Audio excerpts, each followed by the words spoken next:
presents shining a light on the unseen, exploring the intersections of interpersonal violence and traumatic brain injuries. And so we always like to start with the land acknowledgement. So too often land acknowledgements are presented as something to cross off a checklist or done performatively to be politically correct. So it is important to take the time to honor and recognize each of our individual relationships with the land. Otherwise, the words we speak in a land acknowledgement hold no meaning. It is important to remember that only certain people have the right to welcome you to this land, but anyone can do a land acknowledgement. Women at the Center asks you all to take a moment to think about your own relationship with this land, whether settler or arrivant, and your responsibilities to honor this land and Indigenous people. Women at the Center acknowledges that the land on which we operate is the territory of the Huron-Wendat, the Anishinaabe Nation, the Haudenosaunee Confederacy, Métis, Inuit, and the Mississaugas of the Credit, and was taken without consent. Today, this land is still home to many First Nations and Indigenous peoples from across Turtle Island. An inherent part of our work is taking action to disrupt and dismantle the embedded impacts of colonialism, and we stand in solidarity with Indigenous women, girls, and Two-Spirit people, and call on the government and everyone living on this land to address the genocide against them by implementing the 231 imperative changes from the National Inquiry into Missing and Murdered Indigenous Women and Girls. We also wanted to provide a content and trigger warning because due to the nature of the content that we will be discussing today, we are offering a trigger activation warning as this presentation involves discussion around gender-based violence. Please only listen if you're able to do so.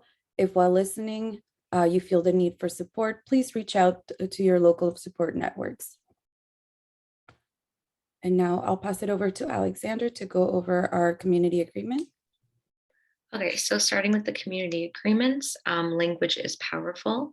It is also important to be critical of the words that you choose, their history, intent, and impact. Respect the space, time, voices, and experiences of others, and lead with compassion, empathy, and love. It's also important that we believe survivors to be present and thoughtfully engage in the moment, deeply integrate your identities and the ways that they can impact those around you, truly listen to one another, and lead with curiosity. We also place a strong emphasis on that survivors of gender-based violence are the experts. Call in rather than call out. Be gentle and kind with yourself, and learning happens with conversation and thoughts are openly expressed.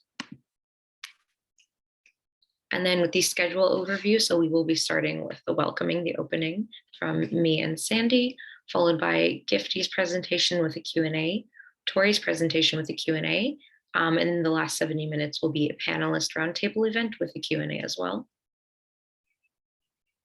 And then just a brief background of Women at the Center. Women at the Center is a unique non-for-profit organization that works to eradicate gender-based violence against women, genderqueer, Two-Spirit, and trans folks.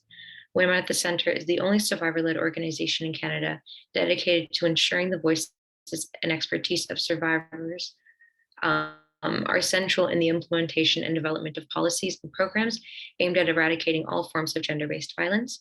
With over 6,000 members across the world engaging in personal, political, and social advocacy, Women at the Center thrives on membership engagement and shared experiences that come together to create valuable change in our communities.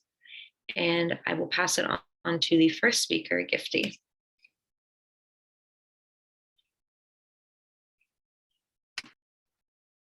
All right, thank you so much. That was wonderful.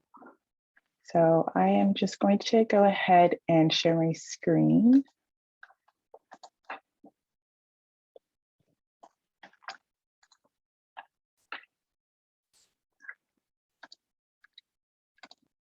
Okay. Can everyone hear me okay and see my screen? Yes, it looks great. Wonderful, thank you.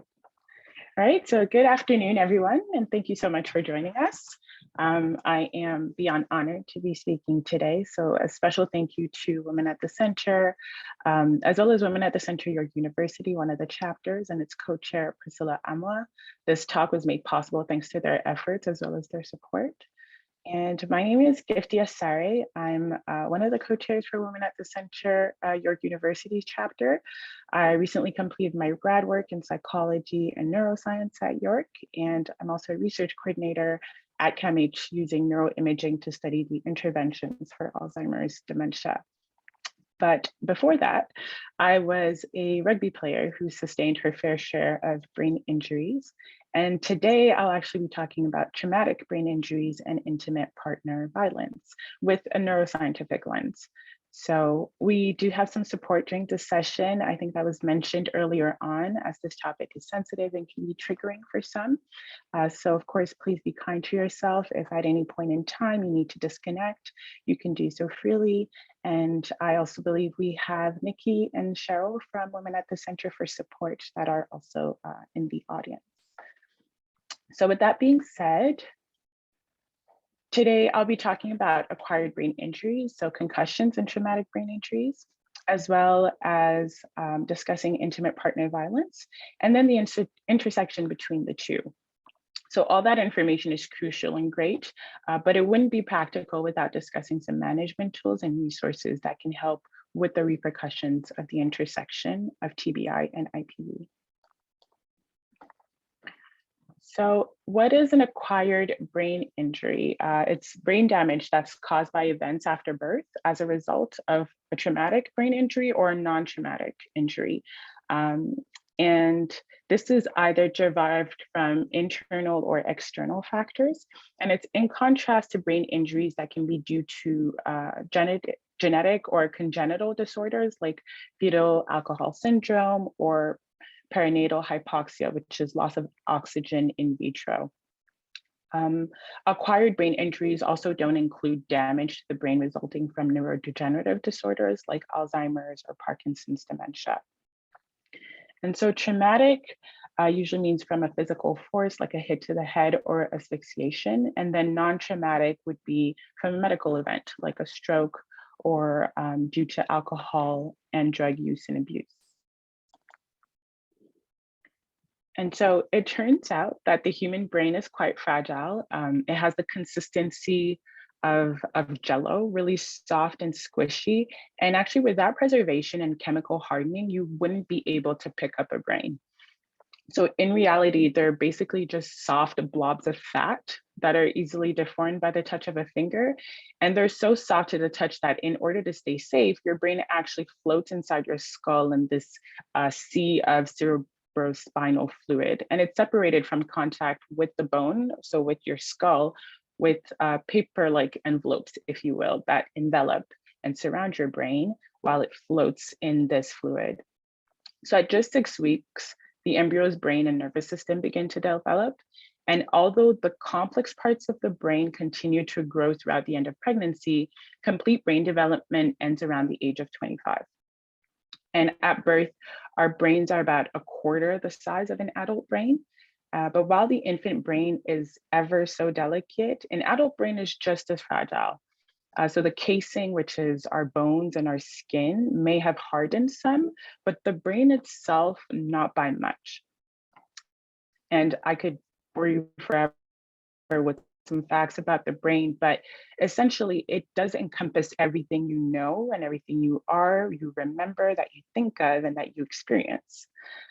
It's also the only organ we can't transplant yet, but people are trying, and I know it's the stuff of science fiction, but it's quite, spectacular and peculiar and unique as far as organs go.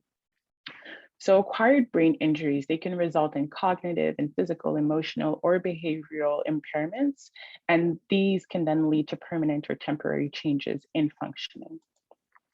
And so some of these impairments can be physical, like I mentioned. You could have chronic pain or fatigue. They can be sensory in nature, emotional, like having mood swings or frustration and depression, as well as cognitive. So there can be some memory loss, some problem-solving difficulties, impaired judgment. This is not an exhaustive list by any means, but this is just some of the repercussions that can come from an acquired brain injury. And a type of acquired brain injury, traumatic brain injury, is a concussion. And I want to discuss this one briefly because it's more familiar to people. Moderate to severe TBIs are more serious injuries than concussions. A concussion occurs when your brain moves and hits the inside of your skull, and that would cause bruising. And the amount of brain damage determines the concussion severity. So a concussion is a TBI, but a TBI is not necessarily a concussion. And I've sustained 2 concussions during my time as a rugby athlete. The first was actually during my first ever rugby game. I had played basketball for about 10 years, no injuries. I think I had sprained maybe my finger at most. But my first rugby game, I got tackled really badly. And naturally, someone would probably say, you know, this sport is not for me and turn my back on it. But no, I got assessed and I was cleared to play the next game. And so I continued on with it. And in rugby, or honestly in most sports, when you sustain a head injury, there are a couple of steps that we need to follow. So during the preseason, your coaches will do an intake of every bit of you, from how tall you are, how much you weigh, how far you can stretch, how fast you can run, but also how many numbers you can remember at a time, or let's say how fast you can say the alphabet backwards, which I'm sure everyone is now practicing. But there's this baseline testing that goes into their preseason exam that's conducted by a trained health professional.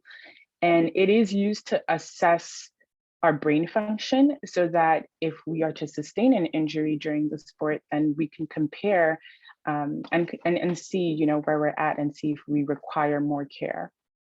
So after my first concussion, I was removed from play. There were medical services that did this cognitive assessment. And then depending on how many red flags there are during the cognitive assessment, they will refer you to get a physical assessment as well. And then there's concussion care. So, 24 to 72 hours of rest, also followed by having a person wake you up every 2 hours, which can be quite annoying. But it's also very important because you want to make sure that there hasn't been any brain bleed, that the individual hasn't fallen comatose, or there's no slurring of speech or amnesia. And then there is, looking out for those kind of signs and symptoms throughout the week, followed by getting the green light by healthcare providers. So it's a very comprehensive assessment. And I mentioned that you can also get, a physical assessment afterwards if needed. And so that would be done with a CT scan, which I think most people are familiar with, or an MRI, which is just a more costly and more detailed, version of a CT scan. But this uses a series of X-rays to essentially produce images of the soft tissues and bones that are in the brain, as well as getting, the blood vessels as well to make sure that there's no blockage there. But all in all, after a concussion, the majority of people will recover from the initial symptoms within 2 weeks to a month. Longer term effects can be unusual, but it is estimated that about 20% of people will experience persistent symptoms of post-concussion syndrome, where these symptoms can actually last for more than 6 weeks. And so that would be called post-concussion syndrome. And the symptoms and the amount of time it takes for them to go away may differ between people and between concussions. And each concussion is different, and each brain injury is different, even for the same person. So the path to recovery will vary for every individual, but it'll also vary with every incident.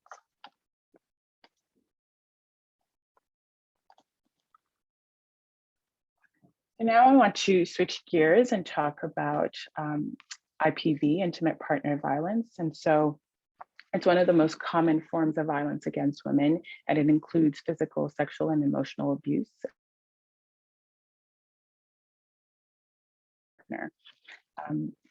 It's kind of depicted as this broad range of behaviors ranging from emotional and financial abuse to physical and sexual assault. And due to its widespread prevalence and its far-ranging immediate and long-term consequences for the victims, for families, and for communities, it's now recognized as being a major public health problem. This has been since 2017. And so whereas in 2011, Stats Canada saw it affecting 1 in 4 women over their lifetime, now in 2020, at least Statistics Canada reported it affecting 1 in 3 women. And as we did with brain injuries, there are some repercussions of IPV, which include, getting hit or kicked or shook, emotional repercussions that can be like depression-like symptoms, like low motivation, fatigue, poor appetite, and sleep. There's also some PTSD-like symptoms like fear and anxiety. And these all can feed into social repercussions of being isolated, having difficulties with childcare, and having poor financial stability. And so recently with COVID-19, these have been compounded, if you will, and now we recognize that the impact of COVID-19 on IPV created what we've termed this parallel pandemic. So as we implemented physical distancing and recommending everyone stay at home to reduce the spread of COVID-19, the reported incidence of IPV in Canada rose by 20%, along with the severity of violent encounters. So I know that in the media, there was a lot of depiction of different cases online. There's one I think that comes to mind, like the Gabrielle Petito case, but there were also a lot of cases that weren't mentioned in the media and online. In general, femicide data have consistently shown that women victims of homicide in Canada are more likely to be killed by an intimate partner than by any other type of perpetrator. And so with the COVID-19 pandemic, this definitely was compounding and kind of had this devastating effect on intimate partner violence. So now bringing the two together, TBIs and IPV, and looking at the intersection, it's important to know, why does this intersection matter? So currently most TBIs sustained through IPV are not being treated. They're not being treated in the same manner as the sports-related brain injuries that I previously mentioned. And it was made apparent to me, or at least brought to my awareness during my time as a rugby player. And so we, back in Montreal at Concordia, we have what is called the Kelly Ann Drummond Cup. And this is a game that we have between the McGill rugby female team or rugby women's team and the Concordia one. And it pays tribute to Kelly Ann Drummond, who's a former rugby player who was murdered by her boyfriend. And so she was a victim of IPV, and her mother shared how her injuries due to play and domestic violence were confused and compounded. And every year she comes to this game, and she speaks on behalf, of course, of Kelly Ann Drummond and her experience, and she brings awareness to how injuries can be confused and compounded. And then these proceeds from the game are donated to a women's shelter in honor of Kelly Ann. And this was my first experience with, or my first experience with the awareness of TBI and IPV. And so TBI, from battery to the face, head, and neck, or strangulation, occurs, and the steps, as I mentioned, quite different from the ones that you would see on the field. This time, the first step is usually to have authorities, medical services, a crisis line, maybe a safety shelter or domestic violence treatment center be involved.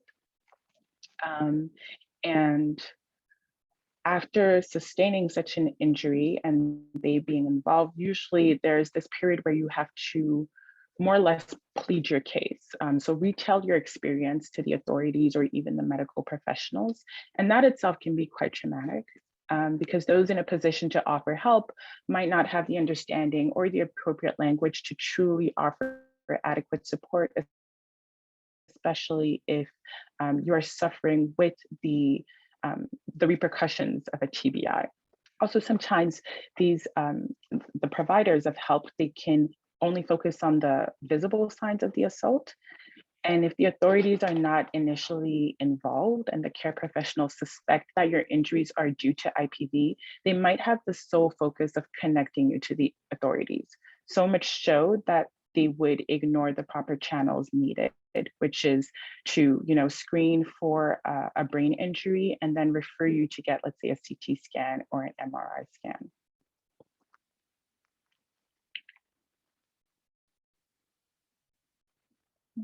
So the other step after pleading your case as well is to maybe make some family arrangements, and then also there's a search for safety, which all honestly place a lot of the onus on the survivor themselves. And because of this, medical attention may never even be sought, and if it is sought, it might be too late for significant health repercussions to be avoided. Also, because IPV occurs in a private sphere, survivors largely have to advocate for themselves to get the proper care.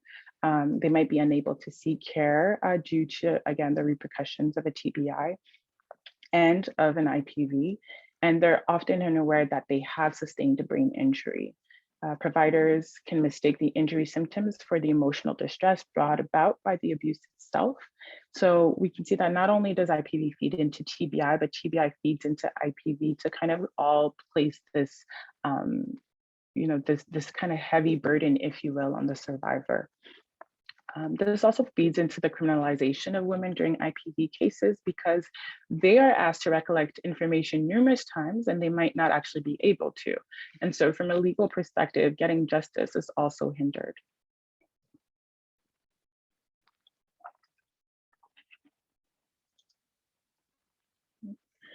So looking more at the intersection closely, we can see some of these symptoms kind of isolated, but really brought together when you sustain a TBI in the context of a TBI. And all in all, this also has some social ramifications, right? So the individual might isolate themselves. It could hinder their help-seeking behavior, their sense of identity and self-esteem. As well, this will all then exacerbate, elevated rates of unemployment, poverty, homelessness, resulting in some substantial economic repercussions as a whole, like lost income, reduced productivity, and even higher social and health-related support costs. So all in all, it's kind of like feeding into this bigger ramification that it has on one's entire self, their self-identity, and then also their ability to heal and to seek help and to get better. Okay. So with my last 2 minutes, looking at the time now, I definitely want to take some time to discuss some management tools and what can kind of be done to help mitigate some of the repercussions discussed.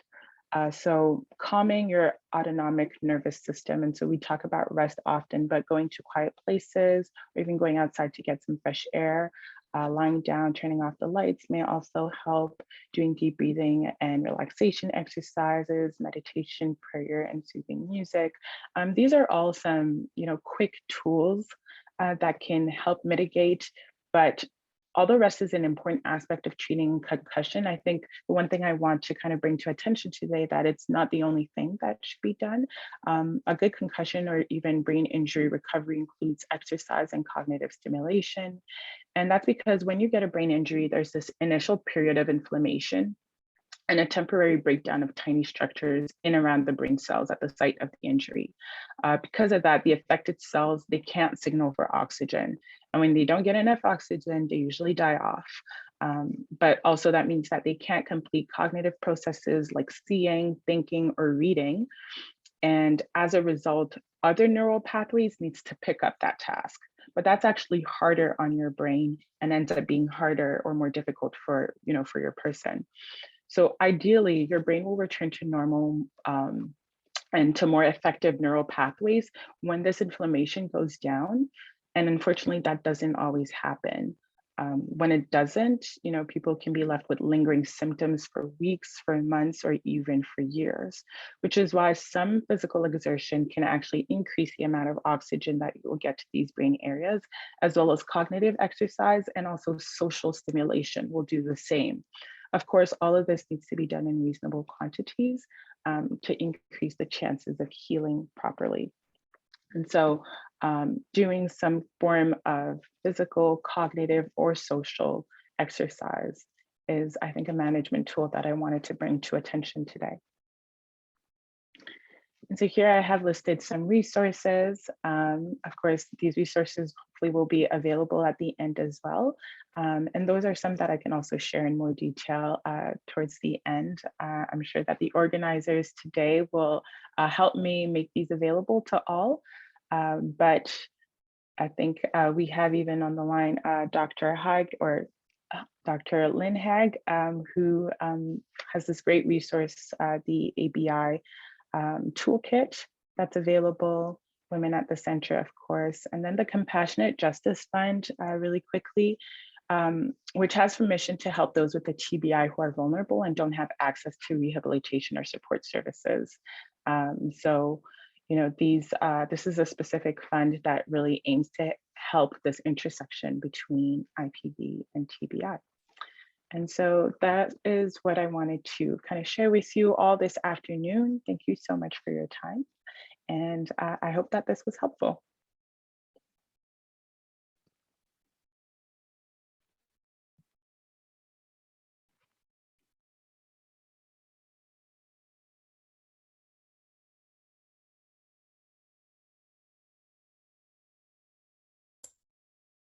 Thank you so much, Gifty, for this amazing and informative presentation. We really appreciate it. Up next, we have Tori. I'll pass it over to you. Awesome, thank you. All right, I am joining you all here today to talk a bit about the Cridge Center for the Family's Intimate Partner Violence and Brain Injury Program and a little bit about the direct services that we've been offering. So I'm just going to share my screen. Oh, I'm very close up. Sorry about that, everyone. Okay.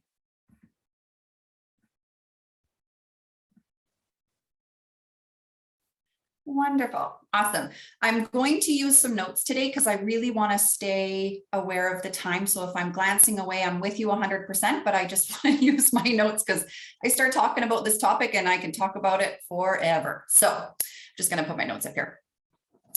Wonderful. So I do want to acknowledge that I'm coming to you today from our beautiful west coast of Canada. The Cridge Center for the Family is located in Victoria, BC. And specifically, I am on the unceded Coast Salish territory of the Lekwungen and the Wasanic people. I am a settler on this land, and I'm very grateful to be able to live, work, play, and serve here.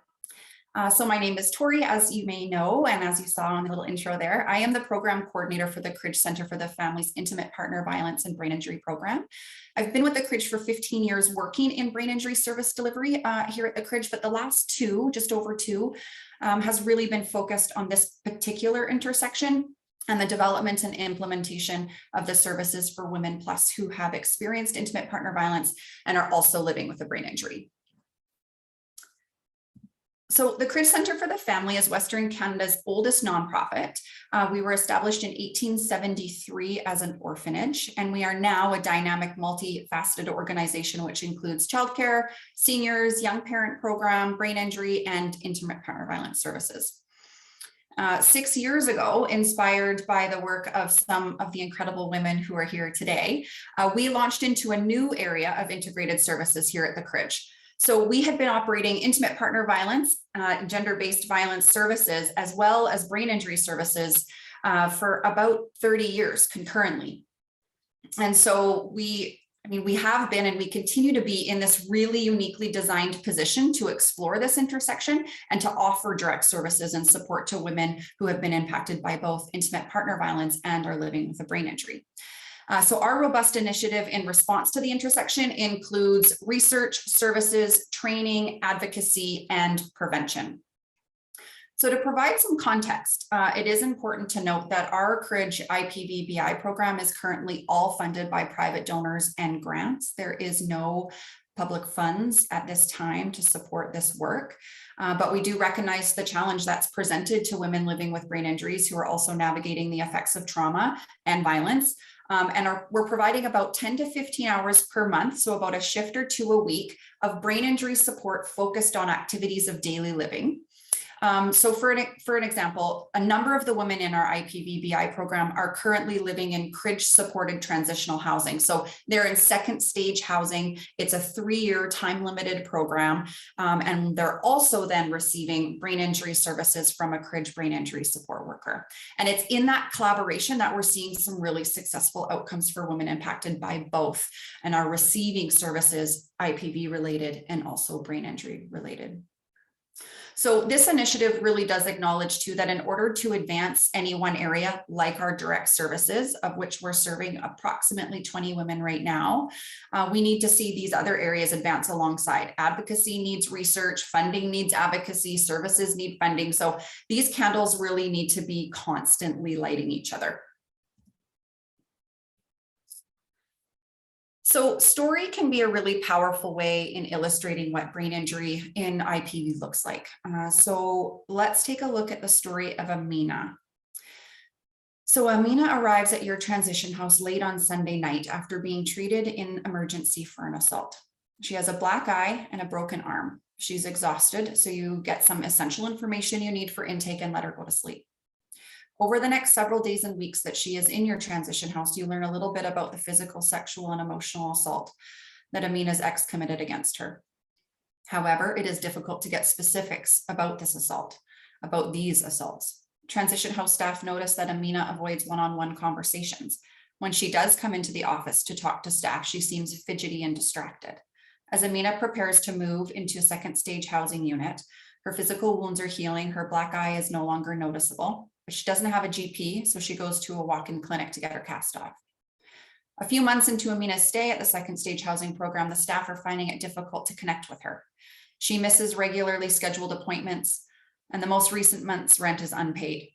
When staff finally meet with her, they find she is struggling with the tasks of daily living. She shares that she is experiencing and struggles with organization and signs of depression. Staff wonder if she's experiencing PTSD. They refer her to the local sexual assault center where she receives in-depth trauma counseling. After 12 trauma counseling sessions, Amina's not feeling any better. In fact, things have gotten worse. She has had to quit her job because she can't focus on the tasks involved. Staff are trying to help her apply for income assistance, but it's slow going as Amina keeps missing her appointments. Staff are beginning to feel frustrated with Amina. She's not engaged in the program and they're running out of ideas as to how to help her. They are worried that she is going to lose her housing if they don't figure out what to do. So our IPV program here at the CRIDGE has known many Aminas over the years. Women struggling with the tasks of daily living after fleeing abuse, and it just seems like all the trauma-informed support in the world doesn't seem to help. In the last few years, we've really recognized that the missing piece of the puzzle for women like Amina is brain injury. Without proper recognition and treatment of the physical impact to her brain, Amina may never be able to thrive. So the more we witness this intersection between brain injury and intimate partner violence, the more convinced we are that understanding brain injury is essential in order to provide a really effective service to women fleeing violence. So women like Amina experiencing a brain injury due to intimate partner violence may need more assistance with processing information and with memory. So by recognizing brain injury in intimate partner violence, we can better support women survivors in our community. This is a sample of 14 women that we're currently serving at the CRIDGE IPVBI program. And it's the following daily living challenges that are most reported. Challenges with housework, laundry, meal preparation, staying focused, remembering appointments, and completing forms. So we find that this integrated support service has been most successful in that second stage housing stage that I was talking about, that sort of 3-year post-transition house. But we are working on a model that introduces brain injury supports at the transition house stage. We've found that engagement at that transition house stage is tough because the stress and anxiety around housing and safety are particularly paramount at that time. So all that support around daily living is warranted at that critical time. It's really not the priority. So what we're finding is that just introducing and normalizing a conversation around brain injury at that stage, being exposed to alternative ways of doing, having a direct line to longer term services after leaving the transition house, if that's desired, and supporting brain injury informed practice among intimate partner violence workers and staff at the transition house has been some of our initial positive outcomes. So it's a little bit of a modified service, and it's a little bit more about a gentle introduction of brain injury, whereas we find at that second stage level where there's a little more focus on the redesigning of life is when we can really jump in and take a closer look at those daily living struggles and how we can help there. So once we identify that a brain injury is likely present, recognized and acknowledged aspects of daily living that are most affected, that's when we start addressing the brain fog. And brain fog is really, it's a word that comes from our survivors. They use that word quite often. Actually, when I'm doing initial meetings with women, I've heard that so many times. There's this brain fog. I can't describe it. Something is just different. And it's like my brain is foggy. So really, we want to, at that time, started onboarding strategies and tools that decrease those daily living gaps and sort of release the fog and lift that fog a little bit. So matching brain injury services to daily living skills that women are struggling with really seems to, it's been our experience and witnessing this journey for women that it really does lead to less home stress, more focused time for tasks, improved memory strategies, more effective system navigation, whether that be Ministry of Children and Families or income assistance or employment or what have you, and an improved quality of life. So impacted life skills, and Gifty had a great introduction to all of this as well. Impacted life skills could really be anything from paying bills, completing forms, decision-making, taking meds, preparing meals, remembering appointments, a lot of those things we talked about in the last slide. The tools and strategies that we look at and a brain injury support worker will really try and hone in on is anything from setting reminders. That could be Post-it notes, that could be a phone if that's something that a woman is comfortable using. So there's always lots of different tools within each of those strategies. Setting reminders, implementing an energy budget, that seems to be another really helpful approach, is really taking a look at sort of the week ahead and making sure that there's pockets of time for rest and really appointments or something where that's going to be, really use a lot of brain power, medical appointments or an appointment with a social worker, that is maybe one of those a day, and really trying to break that up in the schedule. Making lists and checklists. And this is a huge one. We see this work so well in just taking a big job and scaling it down into small, manageable, achievable steps. There's also a feeling of progress and completion when you do it that way, rather than waiting to celebrate that task being done at the large scale level, but really breaking it down into some smaller ones. Scripting is another one that's been really helpful for women. Often really anxiety inducing phone calls, again, whether that be with a doctor or a nurse practitioner or a social worker or the principal of their children's school, is kind of walking through what questions do you think will be asked? What information do you want to make sure that you share? And kind of scripting out those phone calls or scripting out those meetings, just to make sure that in that moment when there's a lot of anxiety and overwhelm, that there's a little bit of a sort of a track record. Creating a housework schedule is another really helpful one. Using a calendar and even doing with provides so much support. Often applications, well, I think applications can often be challenging for anyone. When you're you're experiencing this brain fog, having somebody walk through it with you and just slow it down a little bit can be a huge support and a huge help. So our brain injury supports offer a really practical in-home approach to make the activities of daily living more manageable. It does require an unwavering dedication to repetition and to patience. And it's really about finding a way. I do truly believe that there is always a way. It's just often, especially in brain injury recovery, it's a new way. It's a different way. And it's really this navigation of a new brain. And brain injury support services really offer that validation of injury, and the validation that there is a lot of challenge with progress and rehabilitation. But with that patience and that dedication, we can continue to move forward. So I do want to take a minute, and again, Gifty had a great introduction to this as well, but there are some real barriers for survivors like Amina. That lack of diagnosis piece that Gifty mentioned, that is a real thing. It is a real challenge. Most victims of IPV related brain injury do not have a formal medical diagnosis, because often they do not seek medical attention in time for their injuries, or were not able to access medical attention in a timely manner. And therefore they're not showing up on a scan. Or if they do seek immediate attention, it's a very common experience for the injuries to be minimized or misdiagnosed. Fear of brain injury being weaponized. This is another reality that we need to consider. Until society celebrates adaptation and embraces an acceptance for doing things differently and sometimes requiring support to live one's best life, women may not want to disclose that they have a brain injury for fear that it may be used against them in family court, or social work and child custody related matters. So, that there is that remaining question of how do we move from brain injury being a conversation of limited capacity to being about celebrating adaptability and growth. Lack of knowledge and collaboration. So this is another one. I mean, brain injury survivors, brain injury among intimate partner violence survivors has been largely unexplored.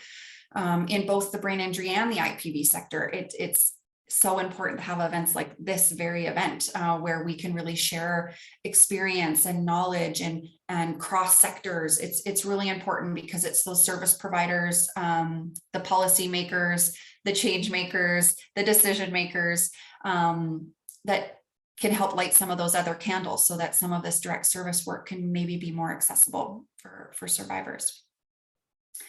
And the long-term, short-term. So it's been our experience that integrated services like this work well. Integrated, that's sort of the key part, right? Is that both services are operating alongside each other, that intimate partner or gender-based violence services and support along with the brain injury stuff. But the catch is IPV services are often shorter term, but navigating a new brain is often lifelong. So how do we continue to offer an integrated approach when some services time out? So that is another sort of piece of the puzzle that we want to make sure we're recognizing and acknowledging and looking for solutions for. I did mention this a little bit earlier, but that is something that we're really trying to navigate right now, is how do we start that at the transition house level and then move it into the second stage? And then what would maybe some potential IPV outreach services look like, where at least there would be an ongoing contact person if there was something risk, safety related, or possibly a change in a relationship, change in legal situation. So that is really a specialized service in IPV, and so it would be really helpful to have that long-term connection with IPV while the brain injury work continues to be worked on. And I think that is it for me. I know that was a pretty quick overview, and like I said, I could talk about this forever, so I'll leave it at this point, just open for questions.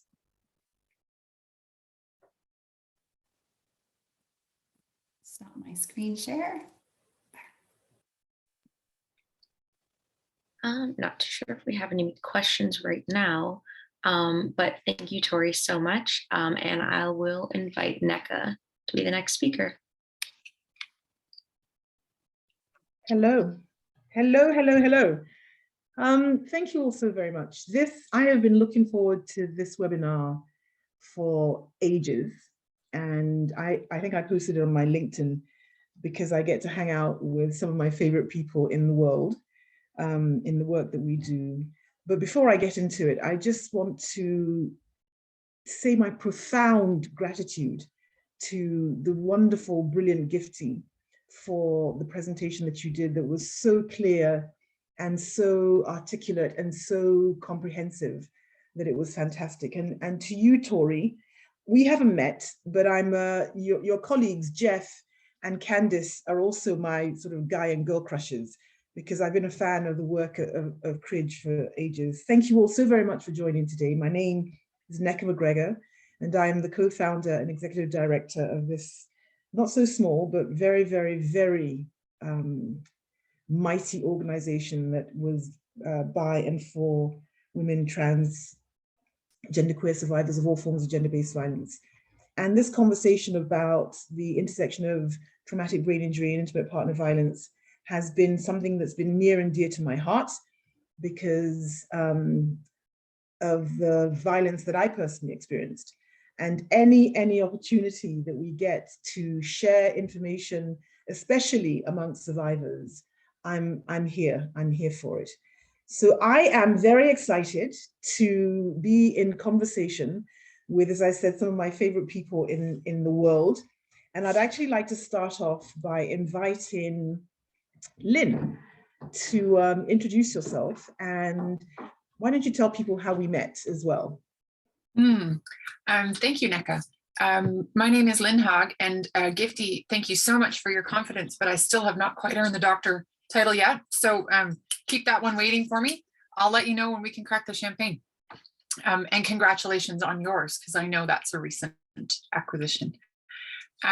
My name is Lynn. I am a PhD candidate at the Faculty of Social Work at Wilfrid Laurier University, and very lucky to work with Dr. Angela Colantonio at the Acquired Brain Injury Research Lab at the University of Toronto as part of my doctoral work. I met Nneka, I think, close to a decade ago, when we were interested in starting this work within the research lab, and we wanted to move forward with a community partner.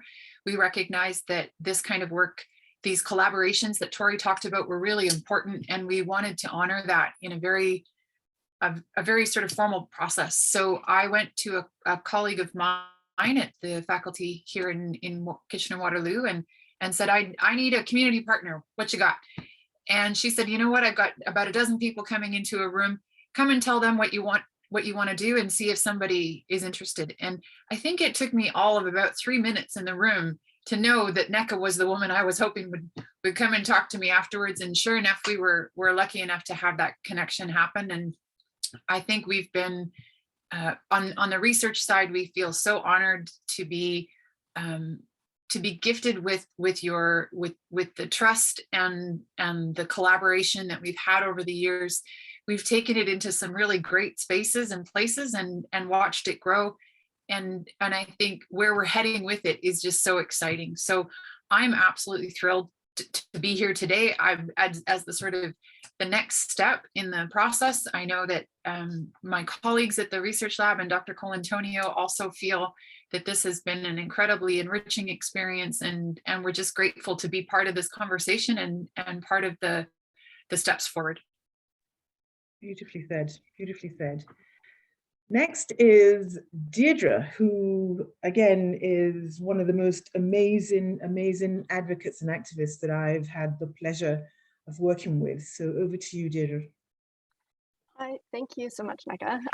That is like truly touches my heart.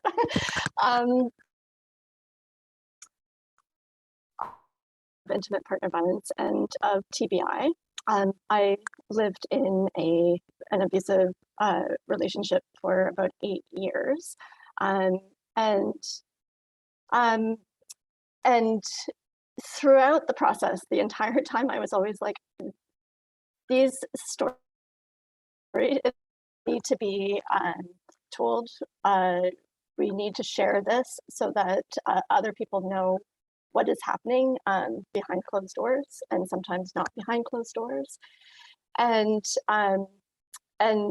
so when I had the opportunity to speak my truth and share those experiences to improve services and to help other survivors of gender-based violence, I knew that this was my calling. So, and the fact that I've been working in this field, like as an advocate within the Kingston area for about I think it's 15 years now. And in 2015, I know that our survivor chapter joined with Women at the Center, and I've been able to collaborate with NECA since then. So it's a real pleasure to be here. And I have given many talks on a number of different things, but the traumatic brain injury is one of the areas where it really isn't recognized either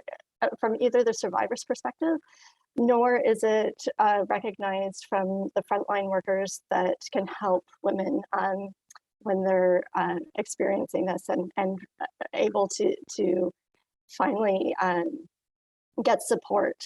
And I currently work as a counselor for women that have experienced trauma. And the number of women that I work with who have experienced the traumatic brain injury and are connected with medical professionals and different things, and they're still not being given some of the basic tools of how to like get back into society and actually be able to express themselves is appalling. So I know that there's still a lot of work to be done, and I'm so happy to be able to be part of this today. Beautiful, beautiful, beautiful. Thank you very much. And last but not least on our wonderful panel is Catherine Snedeker.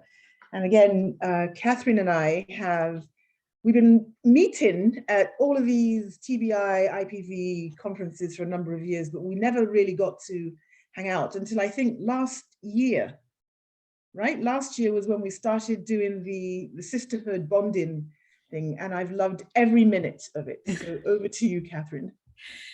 Thank you so much. So I am from Pink Concussions. I am the founder and executive director, and huge crush on NECA and everything that NECA does. And I first actually got to meet NECA's kids before I actually got to meet NECA herself, which is great to meet one's children and hear about their mom. That's when we gave NECA the 2018 or 2019 Pink Concussions Domestic Violence Award. And when I founded Pink Concussions in 2012, I wanted it to be sport, domestic violence, and military service, and just got such feedback from people like, those are different silos. You can't do that. That doesn't work together. There's no commonality.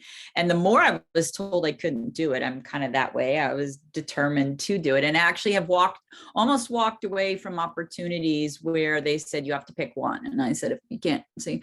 So it's really exciting to see the connection and to see over the last decade how those pieces are now better pulled together. And Pink Concussions talks about the sex and gender differences between those that identify as women, those people with ovaries and those people without ovaries, and the hormonal differences in TBI, which are really important to point out. So really happy to be on this call.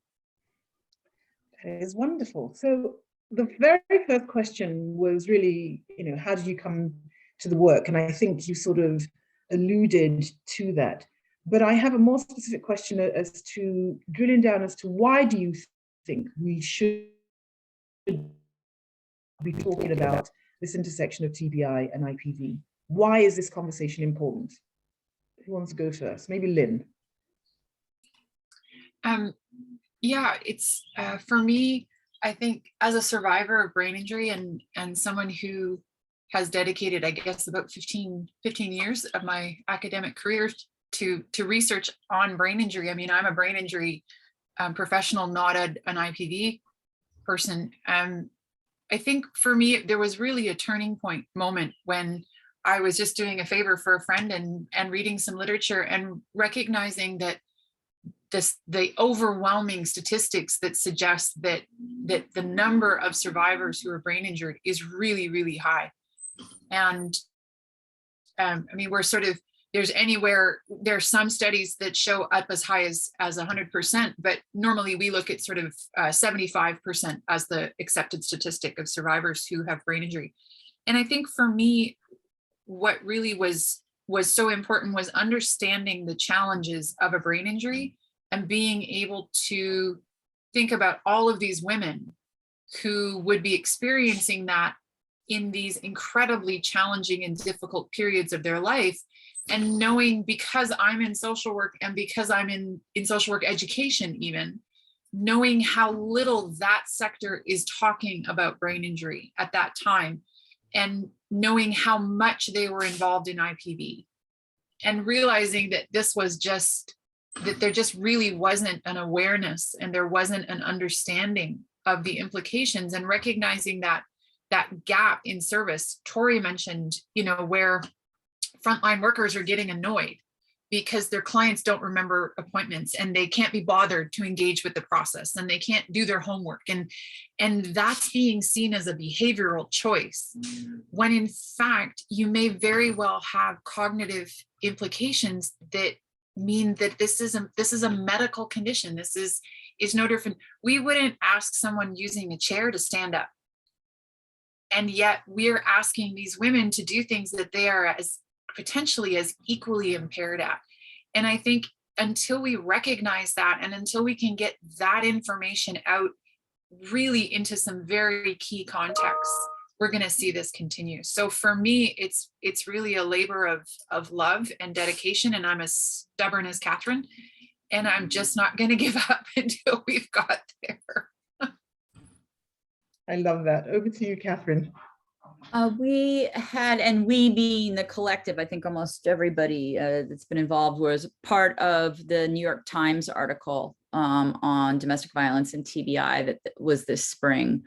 And in the comments section, I always love the comments, sometimes more than even articles, but in the comment section, there was a woman who wrote and said she had been the head of a domestic violence shelter for several decades. And it never occurred to her that the behavior she saw in, you know, clients that weren't following the rules, that couldn't keep their appointments, that had difficulty with other people, didn't seem to tolerate noise and sound, and all these disagreeable, you know, you're obviously not wanting the help we give. Never occurred to her brain injury. And then I got a letter from a judge in Texas that said after 3 decades on the bench with deciding whether restraining orders would be issued against violent men, against women seeking safety, it never occurred to him that women that seemed to miss details or weren't quite right, or, you know, that their presentation wasn't like a person, you know, without a brain injury, we know that could be brain injury. And he had such regret for not looking through that lens because he didn't understand. So I think that, you know, and that's today, because I feel like, especially with this group, that we've all feel like at least we're some level into the public knowledge, but how important that work is. Thank you. That is so important, which actually fills me with hope, because it tells you, as you said, the more we talk about this, the more people listen, and then they understand, and then it's that aha moment. So not wanting people to live with regret, but then, and now you know, what are you going to do with, what are you going to do with it? Deirdre, same question to you. Why should we be talking about this? And if you could sort of contextualize it for survivors, why is this an important conversation? Well, I always, so I'm going to start in a place that I don't usually, but when I was growing up, my mom was always telling me, like, making sure that we're not hitting our head, because she was always like really afraid that we were going to get a concussion. It was just something that I grew up with my entire life. So it was, so I didn't really understand all of the science behind it or anything like that, but it was something that I knew was a possibility. And living in an abusive relationship where and there's a number of different types of abuse. but I'm going to focus mainly on the physical abuse. And it was physically abusive to my body, probably a year, moving into a year of my 8-year relationship. That's when it started. And I received a number of bruises throughout my body, and some of them directed towards my head. There were times where I was blocked from being able to breathe through my mouth and nose. There were times that my head hit off walls. So there were a number of times that I could have and most likely did receive a traumatic brain injury. There was one time that I was able to make it to the hospital after my head was hit off the wall, and that was the only time in 8 years that I actually made it to see medical attention right after an event happened. And there was, and my concern was the fact that like my head was hit twice, because it was hit from the blow and then it banged off a wall. So so I was really concerned that that I could have sustained a concussion. And even though I had bruising on all different parts of my body, it was recognized by the emerge doctor and the whole team of SADB in the hospital at the time, and the bruising was at different stages of healing, so they knew that I was receiving blows on a pretty consistent basis. When I said that I was concerned about the head injury, it was easily dismissed. I was asked what my name was, what the date was, maybe how to count, like, from 10 or something like that, like something like not really anything. And very quickly, no, you don't have a concussion. Not that it's a possibility. Not, these are things that you should be checking on. No thoughts of like, have medical follow-up in a few days or anything like that. So it was, and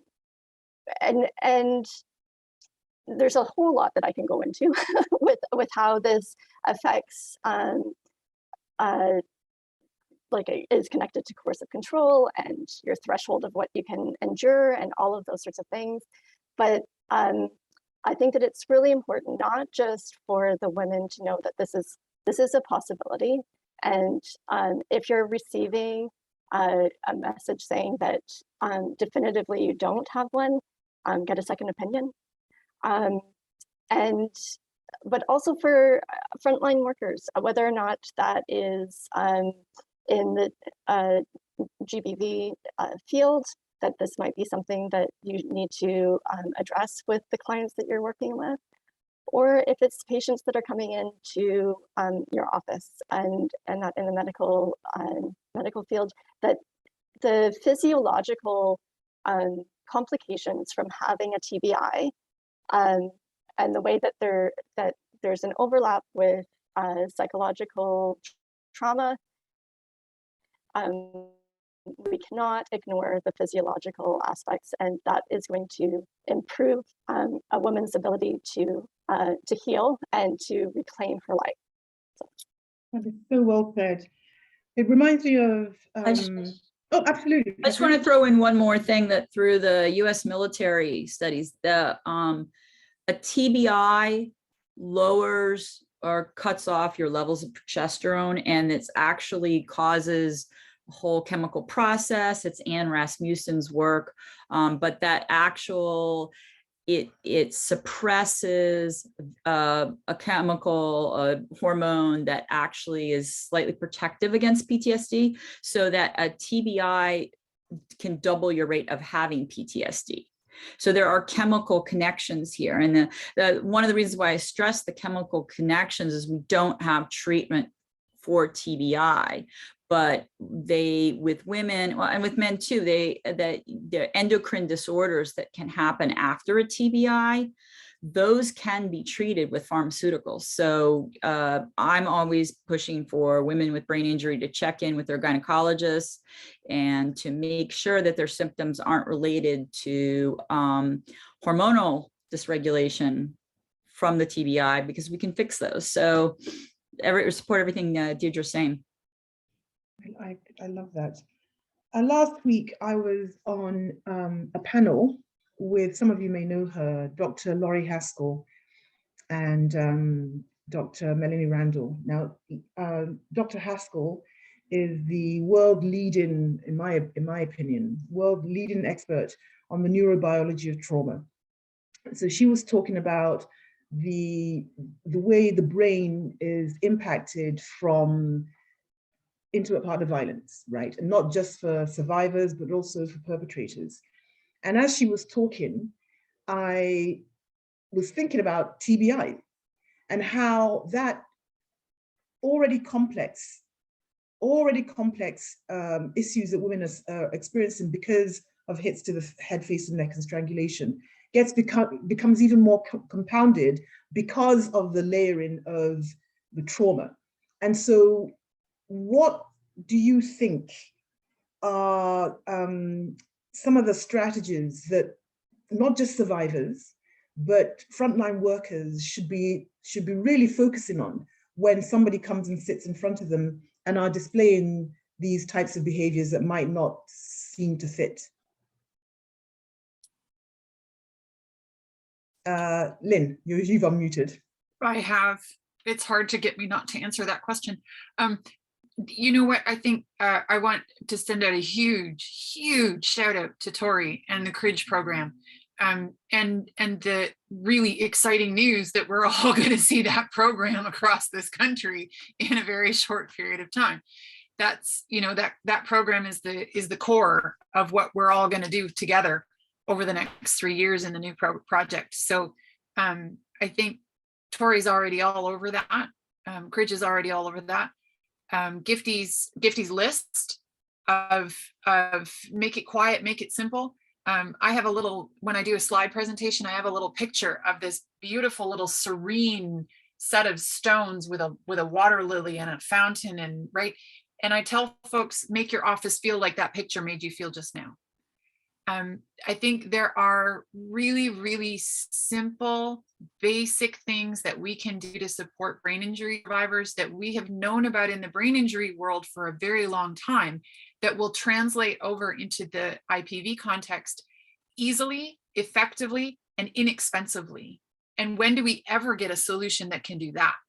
So I think the big takeaway is the huge success that the CRIDGE has been able to put their program with that interdisciplinary cross-pollination approach. Because they are such a unique organization that offers these services in both veins, they were able to tap into existing resources within their own doors and start to address this problem. As you know, NECA, that's been a core piece of the work that we've been doing, is that interdisciplinary, cross-sectoral collaboration, and how can we formalize that moving forward? How can we make it so that somebody in frontline in PEI can get access to somebody in brain injury in Nova Ontario, in Toronto, where we're getting cutting edge research and find out exactly what is the best way to do this. And then everybody can meet up in Catherine's Pink Concussion conversations once a month. It's this approach that we have systematically put together over the last, I don't know, I guess about 5-6 years now, where we're constantly all in each other's back pockets. And that, I think, is what's going to get us to be able to successfully replicate and build upon the brilliance of that program going out, you know, in Victoria, BC, right now it's on an island. We need it across the country, and then we need to spread it around the world. Absolutely agreed.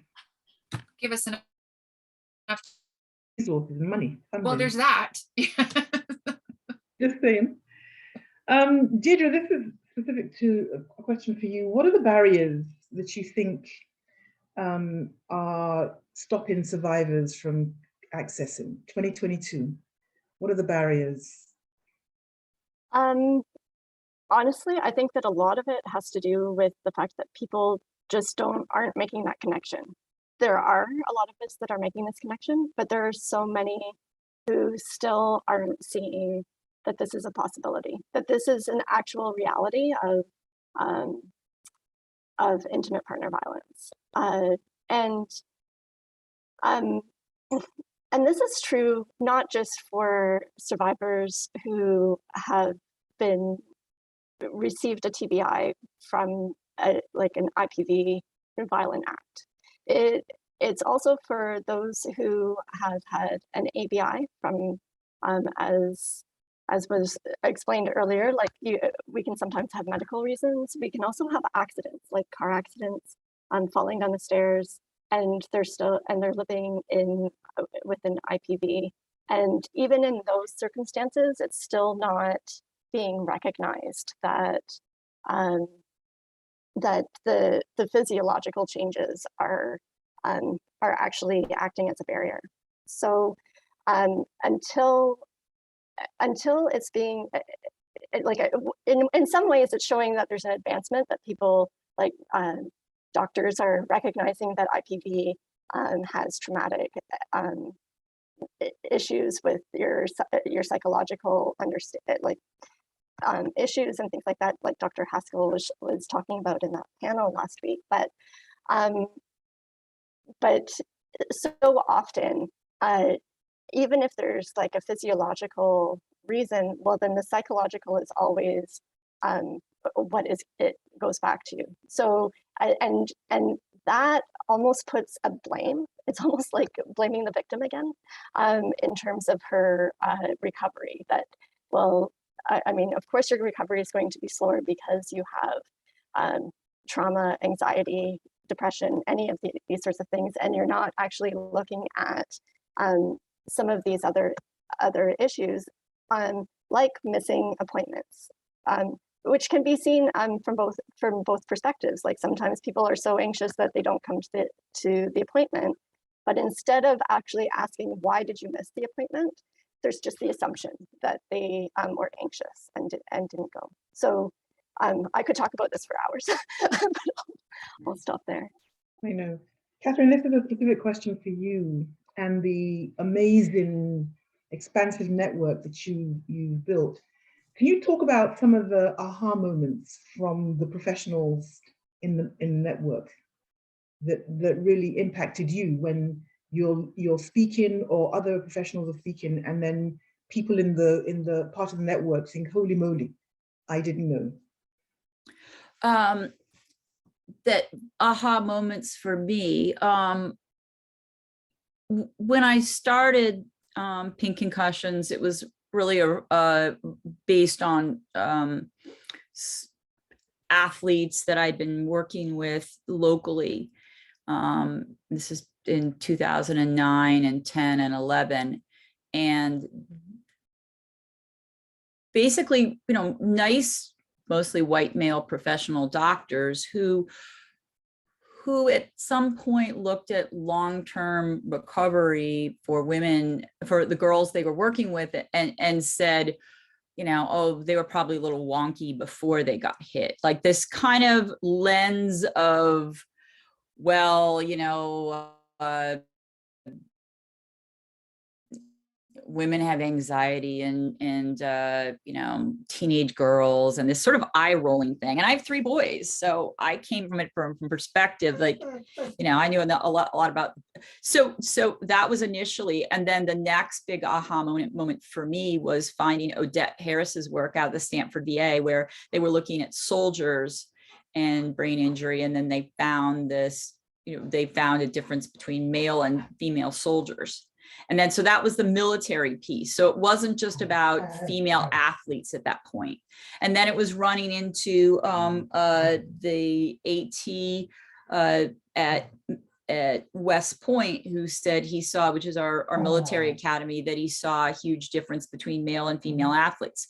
So that there's this psychological, so that's my dog deciding to howl at the moment, that this psychological between male and females, that women were just judged from this different lens of the psychological. And I think the reverse happens for men, is that men are always judged from the physical, and their psychological is missed.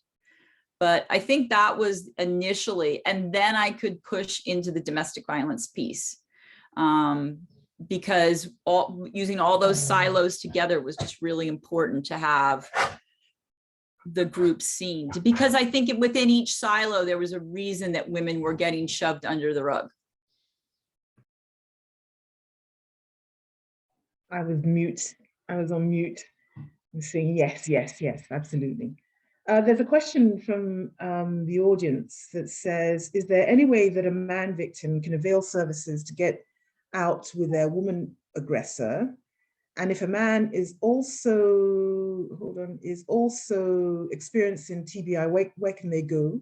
I know this is mostly for women, but I'm just asking for a friend who's also had an awareness that men can also experience IPV. I have a couple of points to say on that. I'd like to hear from the panelists.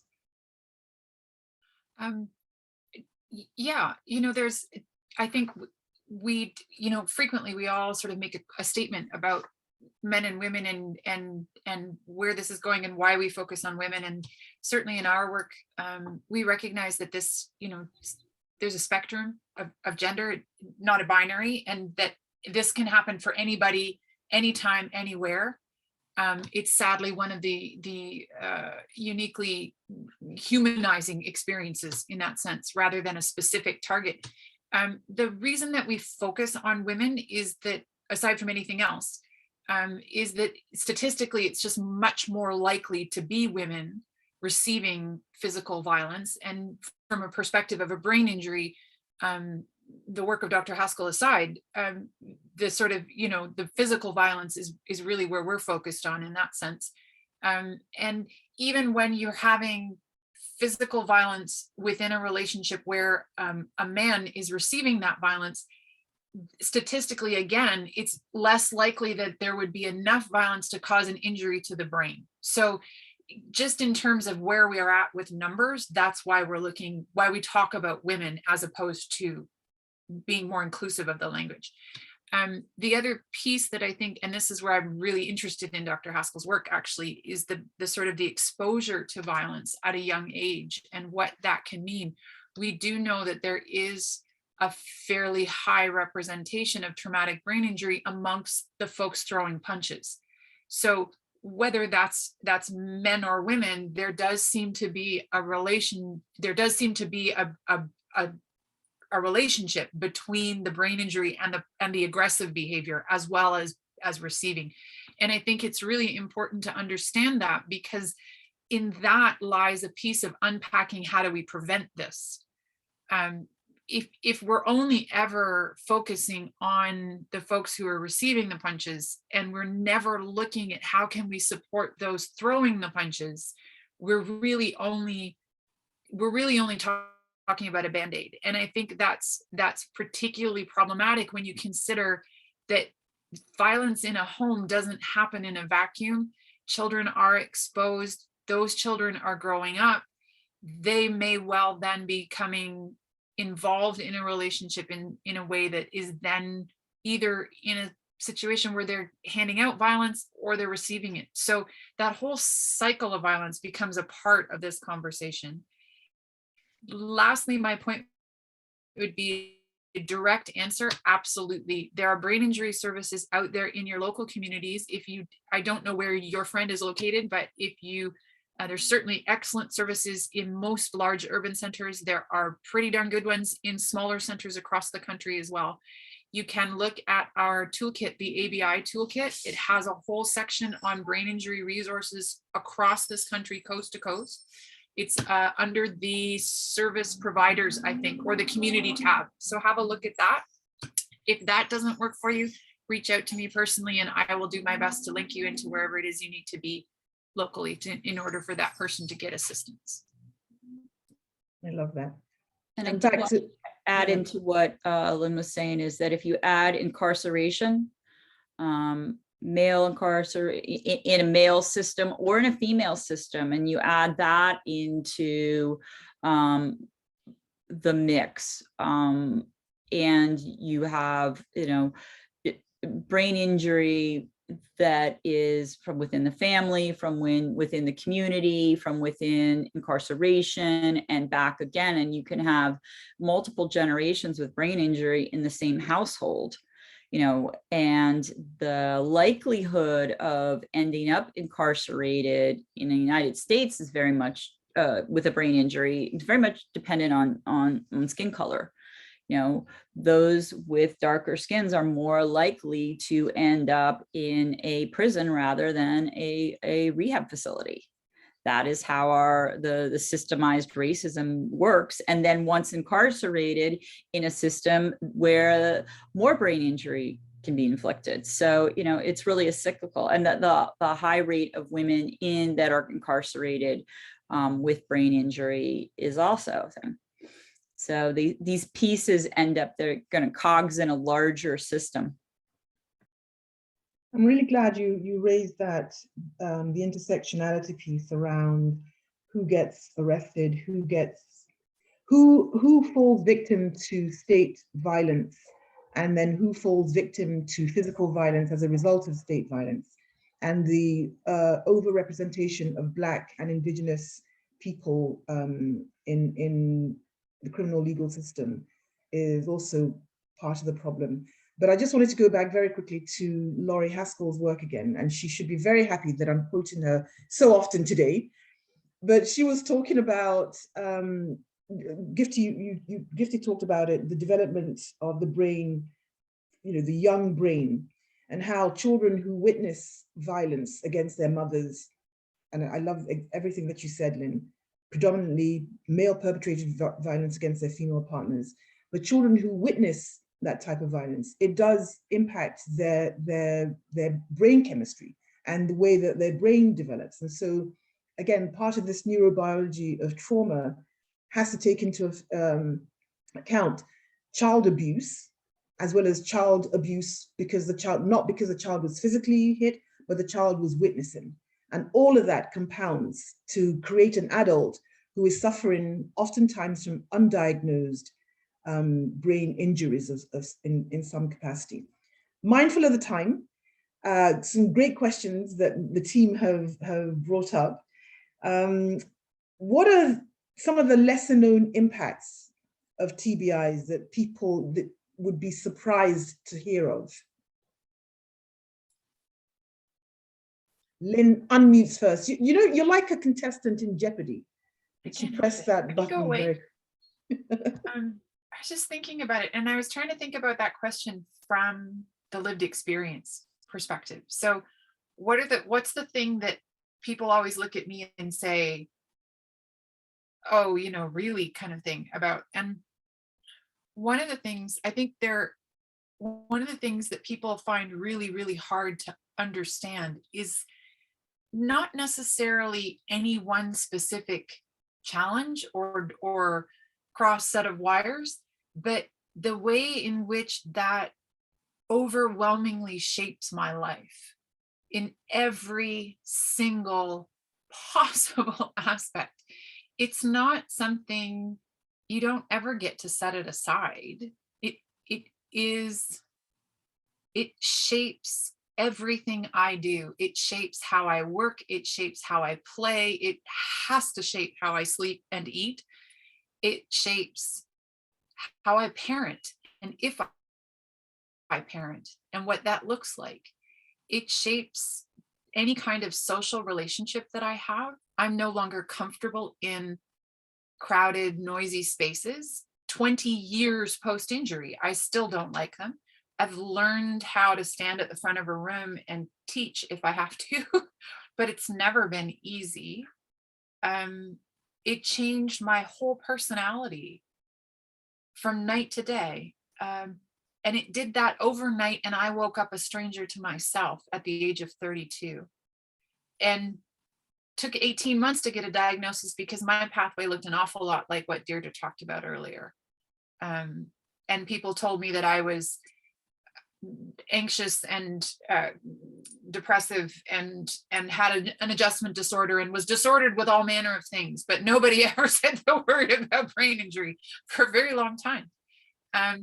So I think for me, the things that people, it's not the little individual things that people are shocked by, it's my whole existence is different than folks who don't have brain injuries. And at 32, when I went from healthy and happy and running my whole show, and the next day woke up with a brain injury, I would not have believed it either. If I hadn't lived it, I wouldn't have believed it. And I was a basically good human being. I think I was fairly compassionate. I hope, but I wouldn't have understood the amazing web that just drops on your life and says, now try and figure out how to do this. Wow. So for me, that's where I think is the big wow. Yeah, Deirdre, you're nodding.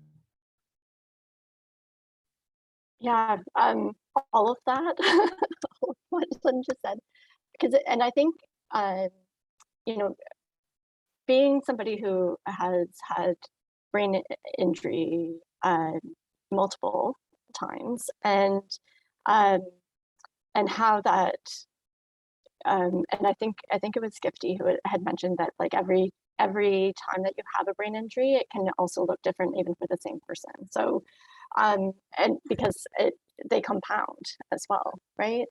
And so one of the things that I find really,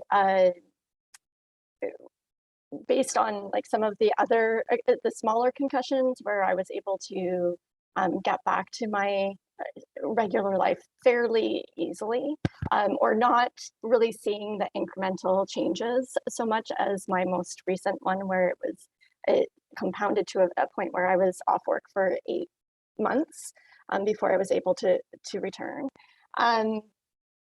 It's the fact that, like, some of the things that you were totally able to do and might have even been a one of your strengths, not able to do it anymore. One of the things that comes to mind is, for me, administrative tasks and filing. Terrible at it now. Something that would have taken me 10 minutes, I have to block out sometimes an hour and a half to be able to do that, and know that I'm actually able to have the attention to detail and not get lost in the process partway through.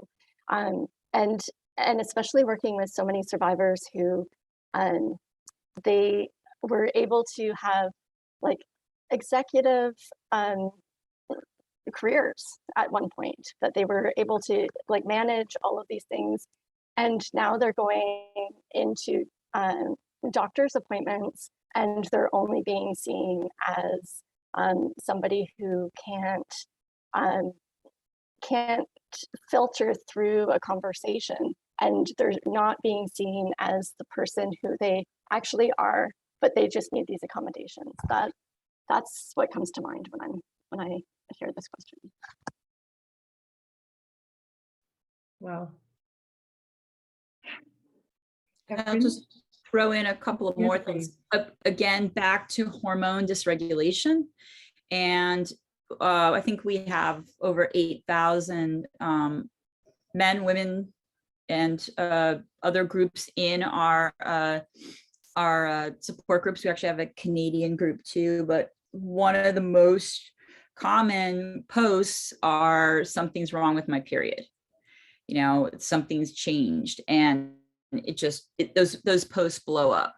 And I think that's a point that's missed. And it's some part of the military, of the United States military, that when a soldier gets a TBI, that 1 year out, they know there's going to be so much hormone dysregulation that they kind of wait and see where that person ends up. But there are a lot of symptoms that can look like the brain injury, but it's actually hormone dysregulation, which we actually have pharma to fix. So that's an important piece. Another important piece with women is also ADHD. And they did a huge study, and they found that with severe TBI, that they found ADHD after severe TBI that wasn't there before, but for moderate and mild TBI, this especially in women, that was never picked up before. So then you have a brain injury and your coping skills for your ADHD that you didn't even know you had, now it is all amplified and you can't cope. So that piece of ADHD being missed. So a lot of people that have ADHD after TBI, it's actually that they had it before and now it's screening, which again, stimulants ADHD medication can be life-changing. So just because TBI is something that we don't have any pharma cures for, there are outreaches from that, comorbid things that can really help one's life. And I didn't actually find out I have ADHD until I was in my 40s, but knew that I had a brain injury at 2 and a brain injury at 4, and had just always assumed it was all brain injury until my son was born and ADHD out of the womb. And I'm like, oh, there's the genetic piece. So Wow. important to keep finding. If a medical provider doesn't believe you, go to the next medical provider. I love that. Because sometimes people in authority say really stupid things.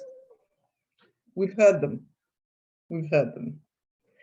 I have a question about sort of the severe lack of data, research and supports and funding. I mean, we talked jokingly about it, but a severe lack of funding for TBI by itself, IPV by itself, much less TBI and IPV.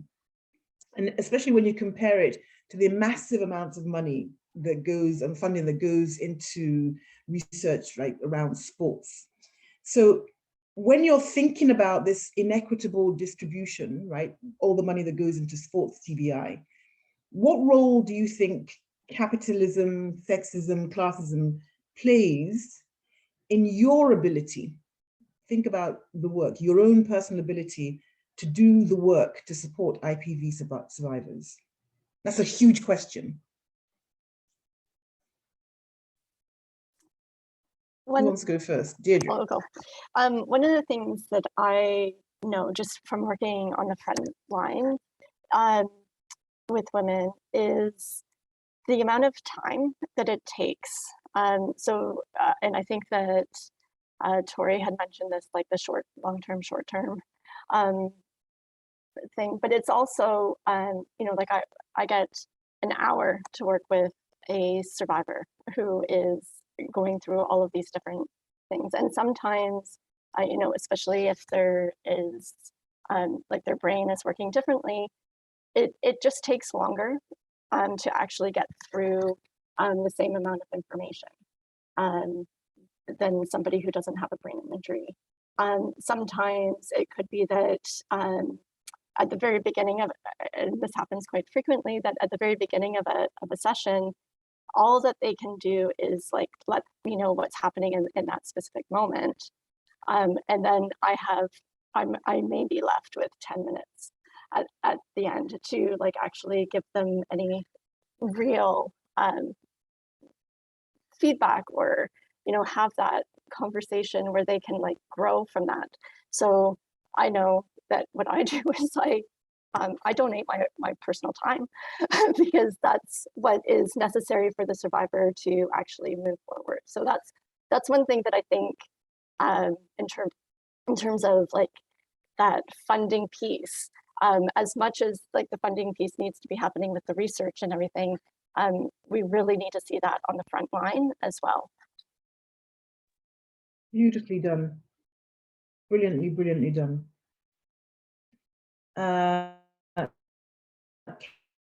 Catherine? Well, we aren't funded, so it's a 10-year madness on my part, but it's so simple because the people that have come, it takes one question, sometimes it's one question. A medical provider said, have you ever had any type of violence inflicted upon you? They're just the pulling people in from the complete murkiness outside and pulling them in and explaining brain injury, even if you can't provide too many services. I think I've never met anyone that said, I wish I didn't know that I had a brain injury. Like, I've never built a hospital. I've never built a clinic, but just providing the resources, and like Lynn's, the collective, well, Lynn leading toolkit. I mean, it's incredibly rewarding because it doesn't take that much to help people. It's just, unfortunately, there are so many people out there. So I don't think brain injury is the I don't even know if it's politically appropriate to say, but the ugly stepchild, the unwanted stepchild in the neurology field.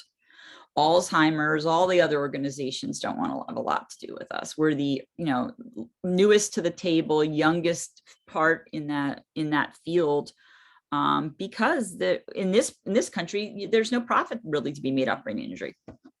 It's not profitable.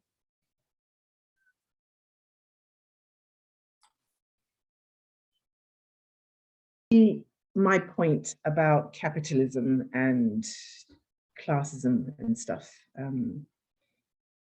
Lynn, what are your thoughts? Well, they're mostly unprintable, Nneka.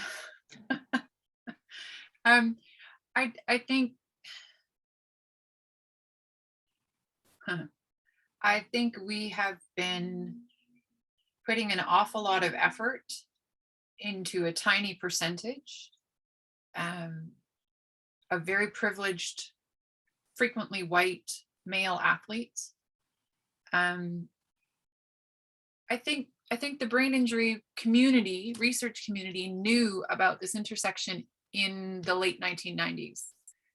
We surfaced it then. There are a number of excellent articles from those early days. They would appear every 2 to 3 years within the conversation at the time. And yet it's been decades since we actually have, only I would say in the last 5 years, do we really have a movement that's happening to change this. And I say that thinking about when we published the first scoping review in 2019, it was a pretty manageable task. Took a couple of us a little bit of time, but there were only 40 articles in the world.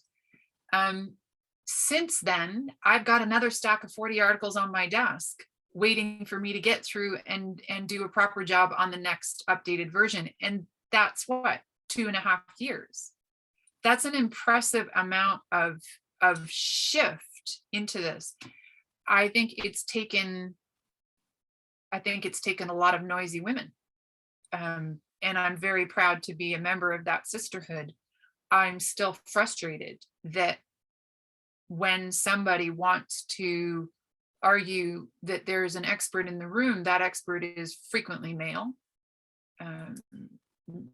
There are too many times when women are not put forward for these positions. They're overlooked, they're underestimated.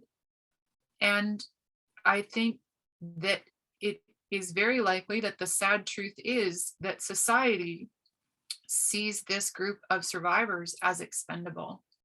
They got themselves into this mess, they can get themselves out. And that is, if COVID didn't fix us from helping out each other, I don't know what it's gonna take, to be honest. And I don't feel like COVID had much of an impact of creating community and a sense of sharing and helping each other out.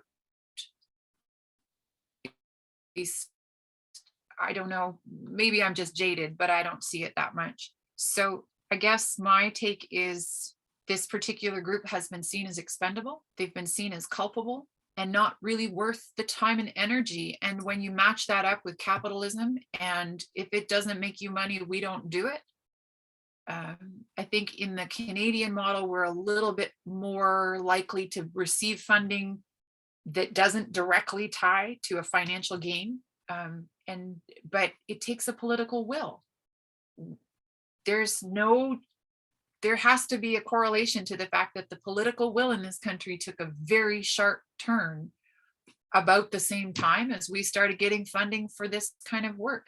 And women's experiences across the board were put into a different light in this country. And I'm very grateful to be part of that movement and see that shift. But I guess I'd like to think it was a more permanent state of affairs than I suspect it probably is. So there's my really depressing news for the day. That's okay. That's okay. We're here to take all of it. I just want to give a quick shout out back to Catherine, because she very graciously invited me a couple of months ago to moderate a couple of panels, which was the first time I think there'd been any conference that showcased the experiences of Black women survivors of traumatic brain injury, as well as the intersection of TBI and IPV. And then was also looking at the experiences of Black women in academia who had brain injuries. And I remember the call when Catherine, we were talking about it, and she said to me, I'm a white woman, I don't want to be moderating a panel with Black women, so I'm hoping you're going to be able to do it. And I was so touched and blown away that you were thinking about, number one, showcasing women who are on the margins of the margins, number one. And that secondly, that you were thinking about them as an experience and a voice that needed to be heard by the general populace, right? These white male academic professional physicians, etc. So I just wanted to express in front of everybody my gratitude to you for that. And it sort of segues into my second to last question. What changes do you think we need to see in healthcare, education, government systems and policies to make service providers better equipped to support survivors?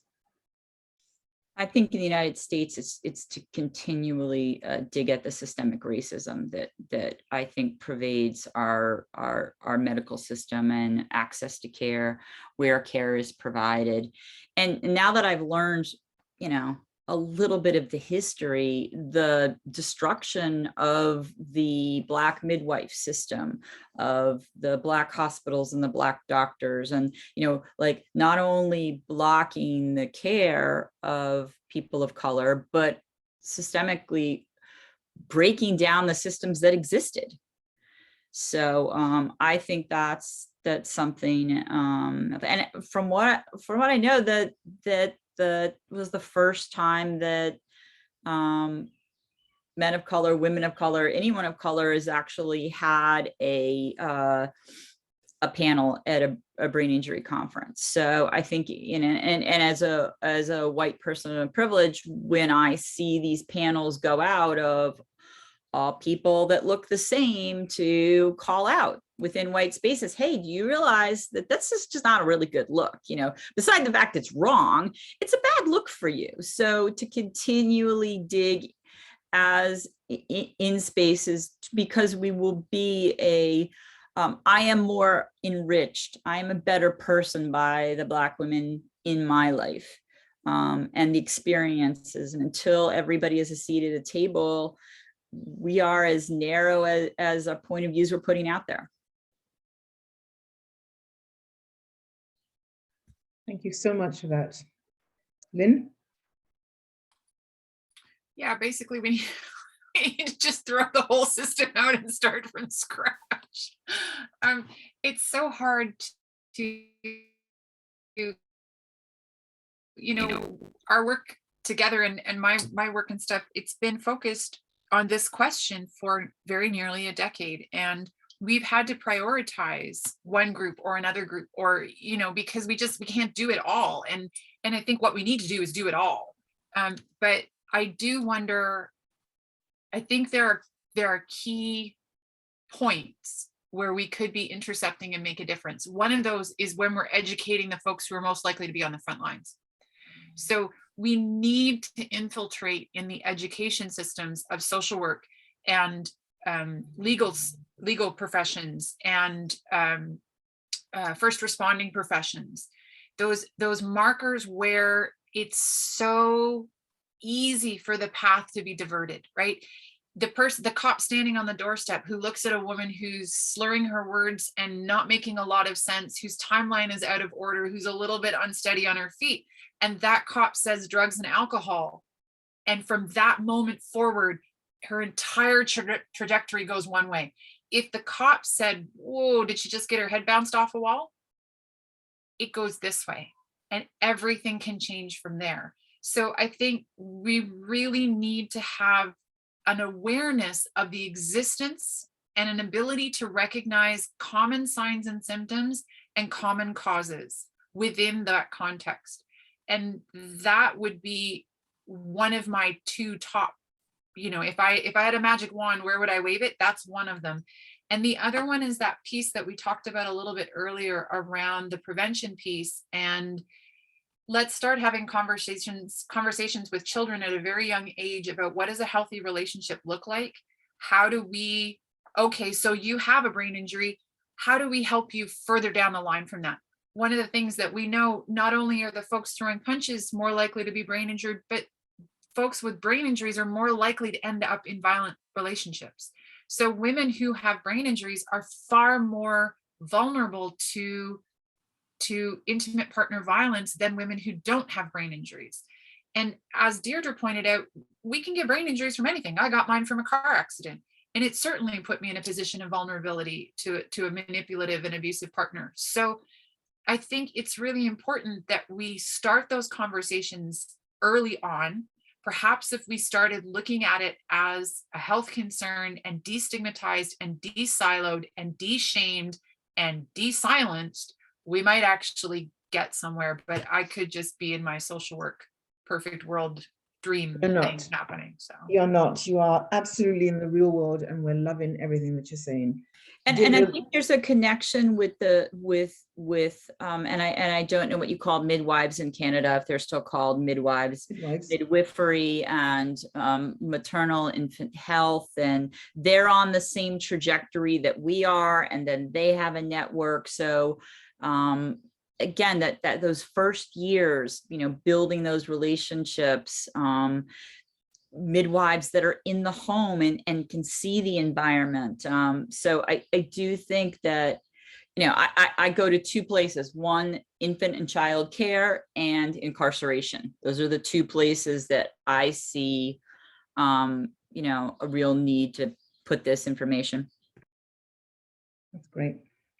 We have very limited time, so I'm going to ask you a separate question. Actually, I'm going to ask all three of you the same question, but I'm going to start with Deirdre. What makes you most hopeful about this work? Honestly, the fact that in the past 5 years, I think it's been about 5 since I started giving some talks on this, that there's actually a momentum, that there is, when I talk about this in just other circles or with other frontline workers, that it's, there's a lot of ignorance for sure, to a certain degree, but but there's an acceptance that this is oh, this is something that I can actually, that we can do.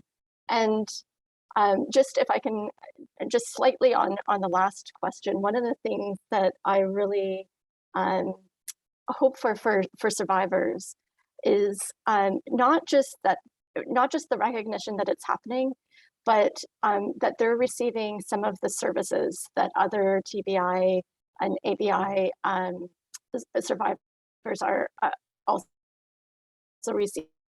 And that means occupational therapists. That means going to specialists that know about concussion and brain injury, and that they're actually receiving some of these services, not just saying that, well, this is something that happened because you experience IPV, but that there's giving them a path through to their empowerment so that they can get to where they actually want to be in their new brain. Perfect. Perfect, perfect, perfect. Catherine, what gives you hope about the work? Just the continued network of people that we're building and people around the world, and you know, oh, you're doing this work, and then seeing the topic that brain injury conferences are throwing that topic in. It's not like we're having to, you know, call them up and say, hey, I'll speak for free and I'll pay your entrance fee, you know, like it's getting around this connection, and sadly, but connected, I think people are now seeing our NFL football players when there is a connection between a violent, a death, a suicide, that there is a large, there is a real price to pay for repetitive brain injury in sports. Also, the UK is sort of exploding over there. So I think sport has a new lens, and there's a trickle down from that, because the first interest anybody has is through the sport. And if there's an awareness there, I think it'll trickle down to us too. That point. Lynn, last question to you. What gives you most hope about the work? Events like this, questions like the one that's been posted, which says how can we be strong allies? When I think back to when we started and how hard it was to get 20 people in a room to hear this conversation, and now we get invited to the party, as Catherine says, you know, in terms of research and in terms of impact, I think where we have come in a decade is hugely impressive. We have teams across North America who do this work now and who are passionate about it. We have created a network, a global network between a couple of us that is unprecedented in many ways. And all of us we're linked together. We all know each other. We all work well with each other. We have folks who come. I was just at a Canadian concussion conference, where we put down an amazing panel. A number of us here were there, and one of the folks who pushed that panel forward is a sport concussion guy, and he had dinner with us afterwards, and he says, you know what, I just like hanging out with you folks. You're really real. And I thought, well, welcome to the team. You know, we do good work. We care about what we do. God knows none of us are going to get rich doing it, but that's okay. There's such reward in knowing that the next group of survivors, because there will be more, that they have an easier path, they have a more direct route to care, and they have a better outcome overall. So I think for me, I may be disillusioned and I may be jaded, but I do think that what we have already done in a very short period of time is nothing short of phenomenal. And it's thanks to folks like yourself, Nneka, who and Catherine and Angela, all of you who are these amazing, powerful women in your areas who've just banded together to see this happen and have opened the door for others of us to come along and just get stuff done. And that's what I love. That is a beautiful way to end, because we're getting stuff done. I want to say with heartfelt gratitude to you, Lynn Haag, Catherine Snedeker, Deirdre Reddick. Thank you so very much for joining me on this panel. Thank you so much for your expertise, your dedication, your hard work, and your commitment. I'm expressing gratitude on behalf of all the survivors, some of whom you know, many of whom you don't, who are the beneficiaries of this work. I want to say an incredible heartfelt thank you to Gifty and to Tori, because the presentations that you gave contextualized, right? It introduced and contextualized this work in ways that we're hoping to share this video across platforms to everybody. And I think it will help everybody understand from the basic to the complex. And for all of you who joined us today, thank you so very much for spending your Monday afternoon in this beautiful company to understand a lot more about this intersection of this healthcare problem. You know, wish you all love and safety, and looking forward to hanging out again very, very soon. Thank you so much for joining us. Enjoy the rest of your afternoon.